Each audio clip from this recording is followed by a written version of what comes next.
In the last lecture, we were discussing the story The Wild Savior on page number 6. We have discussed half of the story. So let we revise the story, the half story once, and then we move to the next part, the ending part of the story. So at the beginning we have seen that a friend named Alibai came to Ram Singh's house. He was his friend and the traveler of the Himalayan hills, Himalayan mountains. And he used to sell the things he had collected from the journey of the mountain, like dry fruits and some other medicines, the natural medicines, Ayurvedic medicines, to village and town to town. And in this journey, he used to come across with the wild experience of the jungle, of the hills of the Himalayas. So he came at the Alibai's house and he was about to stay for a night, but the family members insisted him to stay for a day or two. So he agreed with the family members, and at the night they gathered at the place, and Alibai started telling the mountain experience. And he started telling a very thrilling experience which he was witnessed in the near past. So it was the experience of bear and the leopard and their battle in the well. He saw two tiny cubs of the Himalayan mountain leopard, and he recognized a bear's voice rather. So he was aware, and he was watching, he was observing the bear's movement. So the bears was coming to the leopard's baby, the leopard's tiny cubs, but at the same time the mother leopard came to the protection, came to the rescue of his cubs. And the battle started between the mother leopard and the bear. The bear and the mother leopard both were very ferocious, and the battle was also the most ferocious one. તો ત્યાં સુધી આપણે જોયેલું હતું. આપણે ઇંગ્લિશમાં જ કીધું. ઘણાને પાસે તકલીફ હશે કે આ સાહેબે અત્યાર સુધીમાં હું 5 મિનિટમાં ઇંગ્લિશમાં જ બધું કીધે રાખ્યું, પણ સમજાઈ જાય એવું ઇંગ્લિશ હતું. It was not so difficult as you expect. તમને જેટલી અપેક્ષા હોય એટલું બધું અઘરું નથી. So you can understand very well. અને આપણે જોયેલું પણ છે ગુજરાતીમાં. તો બેટલ સ્ટાર્ટ થઈ ગયું. પેલી માતા દીપડી હતી, એણે વાર્તામાં એક હિરોઈક એન્ટ્રી લીધી. અલીભાઈને ખબર નહોતી, પેલા બેરને પણ ખબર નહોતી, અને બચ્ચાને પણ ડર લાગતો હતો કે હવે એનું શું થશે. અલીભાઈને પણ ડર હતો, પોતાનો તો હતો જ, પાછો બચ્ચાઓનો પણ હતો પેલા રીંછથી. ત્યાં તો પેલી દીપડી પહાડની ઉપરથી જમ્પ કરીને સીધે સીધી બચ્ચાઓની સામે બચ્ચાઓની આગળ જ એક બે ડગલા આગળ જ તે પોતે લેન્ડ કરે છે પહાડ ઉપર અને ત્યાંથી in no time આપણે કહીએ ને કે with a flash જાણે વીજળી પડતી હોય એવી ઝડપે એ સીધી પોતાના બચ્ચાઓની આગળથી સીધી પેલા રીંછ ઉપર ત્રાટકે છે અને બંને વચ્ચેની લડાઈ શરૂ થાય છે. પછી બંને ગબડતા નીચે ખીણમાં વહી આવે છે એટલે ઇનવિઝિબલ થઈ જાય છે. The cows and Alibhai were not able to watch their battle, so they both craned their neck in the hill. Alibhai અને બચ્ચા બેમાંથી કોઈ પણ એ લડાઈ જોઈ શકતા નહોતા એટલે બંને પોતાની ડોક લંબાવે છે હિલમાં નીચે. સો પછી શું થાય છે આગળ તો પેજ નંબર 6 ઉપર છેલ્લેથી ઉપરનો પેરેગ્રાફ અલીભાઈ કન્ટિન્યુડ ત્યાં સુધી ત્યાંથી આપણે આજે શરૂ કરવાનું છે. એટલે કે લેક્ચર તો પહેલા જ શરૂ કરી દીધેલો છે. આ તો ખાલી મેં તમને અત્યાર સુધીની સ્ટોરી ભૂલાઈ ન ગઈ હોય એટલા માટે રિવાઇઝ કરી દીધી તમારી માટે. For you I have revised the whole story, the whole half the story. Alibhai continued અલીભાઈએ પછી શરૂ રાખ્યું. વચ્ચે તમને ખ્યાલ છે કે પેલા રામસિંહ અને એની પત્ની એ બંને માતાની વાત આવી એટલે મધર ઇન્સ્ટિંક્ટ વિશે વાત કરેલી હતી કે માતાની ઇન્સ્ટિંક્ટ કેવી હોય, એનો અંતરાત્મા કેવો હોય એ માટે. તો પછી એ વાત પૂરી થઈ એટલે અલીભાઈ પોતાની વાત શરૂ કરે છે. The huge bear, 3 times the size of the mother leopard, stood up on his hind legs. Hind legs પાછળના પગ. તમને ખ્યાલ છે કે રીંછ છે એ પોતાના બંને પગે ઊભું થઈ શકે. તો કે રીંછ જે પેલી દીપડીથી સાઈઝમાં 3 ગણું મોટું હતું એ પોતાના બંને પગે ઊભું થયું. દીપડીથી 3 ગણું મોટું હતું. He stretched out his big paws with strong sharp nails. Strong, મજબૂત, sharp, તીક્ષ્ણ, nails એટલે કે નખ. Stretched, લંબાવવું, ખેંચવું. તેણે પોતાના બંને paws, પંજા કે જેમાં તીક્ષ્ણ અને મજબૂત નખ હતા બંને પંજા પેલી દીપડી તરફ લંબાવ્યા. એટલે કે એને સ્ક્રેચ કરવાની, આપણે કે નાખોડિયા ભરવાની કોશિશ કરે. દેશી ભાષામાં કહે કે નાખોડિયા ભીરાયા. He showed his teeth and growled. Growl, ઘુરકવું. પ્રાણીનો જે ઘુરકવાનો અવાજ હોય એને ગ્રોલ કહેવામાં આવે. એ પોતાના દાંત બતાવીને ઘુરકવા માંડ્યો. એટલે કે પોતાનો ગુસ્સો દેખાડતો હતો. The mother snow leopard looked at him for a second, snarled and with a leap knocked down the black monster. માદા બરફની દીપડીએ તેની સામે જોયું. looked at him, તેની સામે જોયું એક સેકન્ડ માટે. snarled and with a leap knocked down the black monster. તૈયાર થઈને જમ્પ લગાવ્યો છે, પાછળ આવીને જમ્પ લગાવ્યો. તમને ખ્યાલ છે કે કોઈ જંગલી પ્રાણીને કૂદકો મારવો હોય તો એ શું કરે,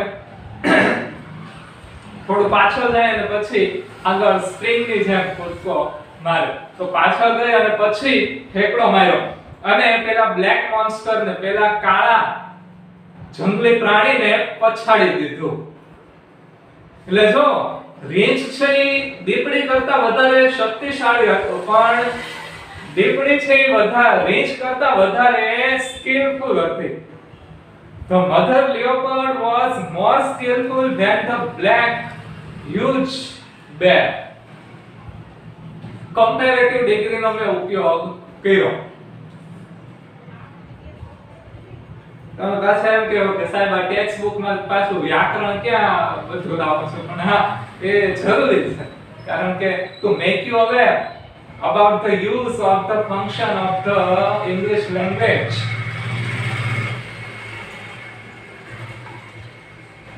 The whole valley echoed with the sound of the fight.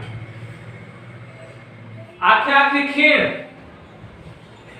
બંનેની ફાઇટ થી, બંનેની લડાઈથી એકોડ, બંનેની લડાઈના પડઘા પાડતી હતી. આખી ખીણમાં બંનેની લડાઈના પડઘા પડતા હતા. એટલે એના જે અવાજ હતા, એકબીજા ઉપરના પ્રહારોના, પોતાના ઘૂરકાટના જે કઈ અવાજ હતા, એનીથી આખી ખીણ થઈ ગુંજી રહી હતી. The snow leopard was swift and jumped about from side to side, tearing away a big piece of black furry skin of the bear. તે બરફની દીપડી ઘણી બધી જગ્યાએથી પેલા લિયોપર્ડ ઉપર, પેલા રીંછ ઉપર કૂદતી હતી અને પોતાના નખથી એ રીંછની કાળી રૂવાટી વાળી અને જાડી ચામડી એ ખોતરતી હતી, એની ઉપર પોતાના નખથી પ્રહાર કરતી હતી અને ટીયરિંગ એટલે કે કાપતી હતી, કારણ કે તે સ્પીડી હતી. The mother leopard was very speedy in comparison to the black huge monster bear. એક તો તે તેની ચામડીને ચીરતી જતી હતી, એટલે કે ધીમે ધીમે હવે આ રીંછ થઈ લડાઈ હારતું જતું હતું. એની આગળ શક્તિ હતી પણ એની આગળ સ્પીડ નહોતી, એની આગળ સ્કિલ નહોતી. The bulky and the slow bear failed to injure his enemy. Bulky એટલે વજનદાર, વજનદાર અને ધીમું રીંછ પોતાના દુશ્મનને કોઈ પણ જાતની ઈજા પહોંચાડી શકતું નહોતું, એમાં એ નિષ્ફળ જતું હતું. The fight lasted for about 10 minutes. આ લડાઈ 10 મિનિટ સુધી ચાલી. The bear was bleeding here and there. અને પેલા રીંછને જ્યાં ત્યાંથી બધી જગ્યાએથી, કેટલી જગ્યાઓથી લોહી નીકળતું હતું, કારણ કે એને ઓલી દીપડી એને આખું ફાડી જ નાખેલું હતું કેટલી બધી જગ્યાએ, કારણ કે એનામાં શક્તિ હતી પણ સ્ફૂર્તિ નહોતી. જ્યારે દીપડીમાં શક્તિ અને સ્ફૂર્તિ બંને હતી.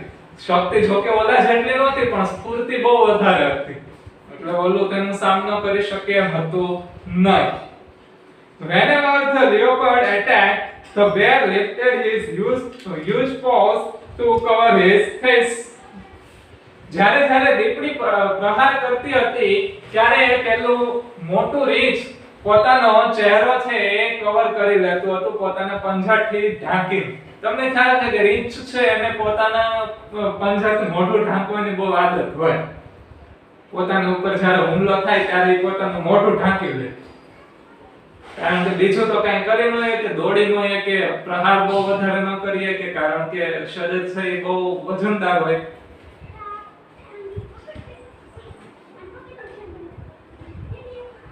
The bear was now trying to escape to save his life. હવે રીંછ પોતાની જિંદગી બચાવવા માટે થઈને ભાગવાની કોશિશ કરતું હતું. એસ્કેપ એટલે કે ભાગવું, છૂટવું, દીપડીથી બચવાની કોશિશ કરતું હતું. They both moved further and further till they disappeared round the huge mountain. તેઓ આગળ ને આગળ વધતા ગયા. રીંછ છે આ પાછળ જતું હતું, દીપડી તેની ઉપર પ્રહાર કરવા માટે આગળ જતી હતી, એમ એ જ રીતના આગળ વધતા તે એક પર્વતની પાછળ ચાલ્યા ગયા અને હવે બંને ડિસઅપિયર થઈ ગયા હતા, અદ્રશ્ય થઈ ગયા હતા, કારણ કે પહાડની પાછળનું દ્રશ્ય દેખાતું નહોતું. નહોતું અલીભાઈને દેખાતું, નહોતું પેલા બે બચ્ચાને દેખાતું. I could not see them for a while, but I could hear the growls and the snarls. હું તે બંનેમાંથી કોઈને જોઈ શકતો નહોતો, પણ હું ઘોરકાટ, બંનેના ઘોરકાટના અવાજ, રીંછના અવાજને ગ્રોવલિંગ કહેવામાં આવેલું છે અને સ્નેર, દીપડીના અવાજને સ્નેરલિંગ કહેવામાં આવેલું છે. બંનેનો અર્થ થાય ઘોરકાટ કરવો, ઘોરક્યા કરવા. તો બંનેના ઘોરકાટ હું સાંભળી શકતો હતો. Then the valley was calm and quiet once again. અને પછી આખી ખીણ ફરીથી એકદમ શાંત થઈ ગઈ. નીરફટા સન્નાટા છા ગયા પૂરી ખાઈને. એટલે કે આખી ખીણ છે એકદમ સન્નાટા વાળી થઈ ગઈ, એકદમ શાંત થઈ ગઈ, ચૂપકી દીધી આપી ગઈ. તો હવે જીતું કોણ હશે અને મર્યું કોણ હશે? શું બાજી છે પલટાઈ ગઈ હશે અને રીંછે દીપડીને મારી નાખી હશે કે દીપડીએ રીંછને મારી નાખ્યું હશે? એ આપણને કઈ હજી સુધી ખબર નથી. તો હવે એનું પરિણામ, યુદ્ધનું પરિણામ શું આવ્યું એ હવે અલીભાઈ કહેશે. The mother reappeared and ran up to her cubs. ખીણ શાંત થઈ ગઈ અને પછી એકાએક દીપડી છે reappeared, ફરીથી બહાર આવી and ran up to her cubs, અને પોતાના બચ્ચા તરફ દોડી ગઈ. બચ્ચા છે ઉપરની બાજુ હતા પહાડમાં, તો એ પોતાના બચ્ચાની તરફ દોડી ગઈ. She smelled and licked them over and over again to make sure that they were not hurt by the bear. She smelled and licked them over and over. તે પોતાના બચ્ચાઓની સલામતીની ખાતરી કરવા માટે કે રીંછે તેને કાંઈ ઈજા તો નથી પહોંચાડીને એની ખાતરી કરવા માટે તે પોતાના બચ્ચાઓને વારંવાર સૂંઘતી હતી અને ચાટતી હતી. પ્રાણીઓ પોતાનું વહાલથી આ રીતે દર્શાવે, બરાબર છે? તમને ખ્યાલ જ છે કે પ્રાણીઓને પોતાના બચ્ચાઓ ઉપર જ્યારે વધારે પડતું વાલ ઉભરાય ત્યારે એને ચાટવા મળે, ઊંઘવા મળે ને એવું બધું કરતા હોય છે. તો દીપડીએ પણ પોતાના બચ્ચા માટે એ જ વહાલ દેખાડ્યું. The three then climbed up the mountain and disappeared. પછી ત્રણેય તે પર્વત ચડી ગયા અને પછી અદ્રશ્ય થઈ ગયા. બાદમાં તે અદ્રશ્ય થઈ ગયા, એટલે દૂર ચાલ્યા ગયા. You must have felt very relieved, said Neelam. અલીભાઈની દીકરી નીલમે અલીભાઈને પૂછ્યું કે તમને ત્યારે બહુ જ રાહત થઈ હશે.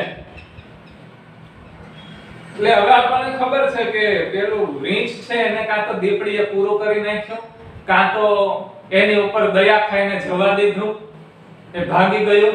એ બેમાંથી એક વાત બની હશે, પણ દીપડીથી પેલું રીંછ હારી ગયું એ વાત નક્કી હતી. Quiet. I stayed in that position for some more time and watched the family disappearing in the woods. Quiet. શાંત. I stayed in that position.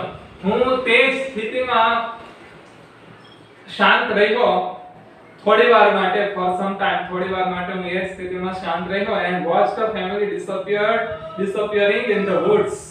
woods એટલે જંગલ, લાકડા નહીં. લાકડાને પણ woods કહેવામાં આવે અને જંગલને પણ woods કહેવામાં આવે. અને આખા પરિવારને જંગલમાં જતું જોઈ રહ્યો, જંગલમાં અદ્રશ્ય થતો જોઈ રહ્યો. Wagging their tails, પૂંછડી હલાવતા તે જતા હતા. તમને ખ્યાલ છે પ્રાણીઓ જ્યારે પોતાની નિરાંતમાં હોય ત્યારે એ શું કરે? પૂંછડી હલાવતા હોય, એને આદત હોય હલાવ. પૂંછડી હલાવતા નિરાંતે ત્રણ બંને બચ્ચા અને એની માતા જંગલમાં જતા હતા. I also waved my hand and said goodbye. અને દીપડીએ એવી ભવ્ય ફાઇટ આપી હતી કે જેથી કરીને અલીભાઈને તે દીપડી ઉપર ગર્વ થઈ રહ્યો, એના બચ્ચાની પ્રત્યેનો પ્રેમ જોઈને, એનું વહાલ જોઈને પણ એને તે દીપડી ઉપર ગર્વ થઈ ગયો. એટલે જતા જતા અલીભાઈએ પણ તે દીપડી અને એના બચ્ચાની તરફ પોતાનો હાથ હલાવ્યો અને ગુડ બાય મનમાં કીધું.